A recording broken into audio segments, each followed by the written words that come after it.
আর্থিক অনিয়ম, প্রতারণা এবং স্বজন পোষণের একাধিক গুরুতর অভিযোগ তুলে স্বনির্ভর গোষ্ঠীর কমিটি ভাঙার দাবিতে সরব হলেন গোষ্ঠীর একাংশের মহিলারা। শুক্রবার ঘটনায় কেন্দ্র করে নকশালবাড়ি বিডিও অফিসের সভাকক্ষে ব্যাপক উত্তেজনা ছড়িয়ে পড়ে।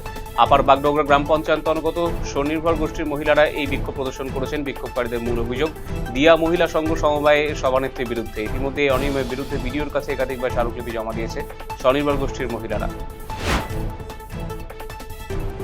গোপন সূত্রে পাওয়া খবরের ভিত্তিতে 5 বাংলাদেশি নাগরিককে গ্রেপ্তার করল উত্তর দিনাজপুর জেলার গোয়ালপুকুর থানা পুলিশ। বৃহস্পতিবার রাতে গোপনে খবর পেয়ে গোয়ালপুকুরের শোলপাড়া এলাকায় অভিযান চালিয়ে 5 বাংলাদেশি নাগরিককে গ্রেপ্তার করা হয়েছে। প্রত্যেকের বাড়ি বাংলাদেশের ঠাকুরগাঁও জেলা এলাকায় বলে জানা গিয়েছে। কিভাবে তারা এই দেশে এসেছে, কি উদ্দেশ্যে বা তারা এখানে জড়ো হয়েছে তা নিয়ে খোঁজ চালাচ্ছে পুলিশ। 3 দিনে একই পরিবারের 3 জনের মৃত্যুর ঘটনার চাঞ্চল্য, পরকীয়া সন্দেহকে কেন্দ্র করে ভয়াবহ পরিণতি। পারিবারিক বিবাদের জেরে মাত্র 3 দিনের ব্যবধানে একই পরিবারের 3 সদস্যের মৃত্যুতে ব্যাপক শোরগোল ছড়ালো ডুয়ার্সের বানারহাট থানা অন্তর্গত পশ্চিম দুরামারি এলাকায়।